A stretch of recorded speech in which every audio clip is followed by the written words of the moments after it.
You know, this is really interesting. We're just hanging out here with Paul Terrasanto. Did I get it right? Yeah. Paramedic, awesome, and Antoine. And this is one of the areas here they're learning, basic first aid training. And we're improvising here. It almost looks like my OHIP card didn't get cleared. You're using newspaper as what, a splint?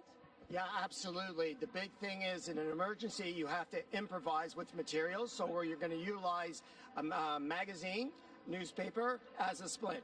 Okay, so you'll do that. Antoine will help you. And, you know, when we talk about being prepared, guys, the reality is emergencies can happen anytime.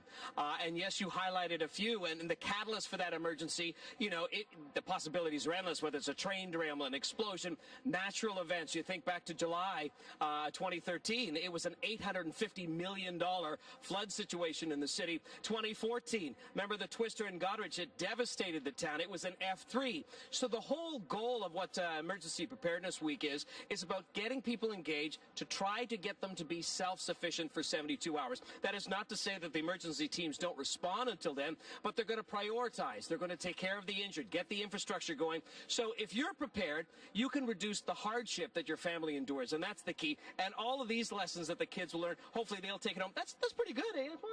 You did a good job holding that arm. This is, now, I mean, again, in an emergency, you got to do what you got to do, but this would certainly help. Absolutely. Now, the next thing is that we want to just secure it to your body in this position. And if you had a jacket or even a shirt, you could undo a couple buckets and just tuck it in and hold it like that. Well, I'm going to leave my arm. I need it for the next person I'm going to visit, but I appreciate that. And I'll give you my OHIP card shortly.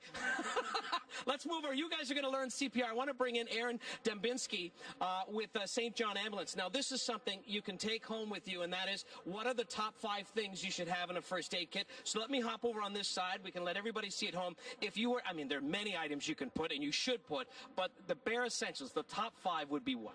Top 5, you want to have Band-Aids, triangular bandages, something to clean a wound with, gloves at least, and of course, just a roller gauze, as you show on your arm there.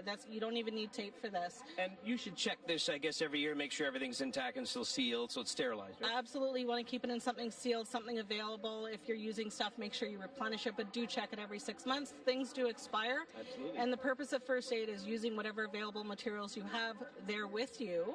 Exactly. Including newspaper, magazine. Including newspaper, but you can also put things together, get a kit ready, have it ready to go, take it with you on trips as well, but make sure it's there for the 72 hours. Make sure that you're prepared. Let's get to your forecast, guys. We'll let you know the weather's brought to you by the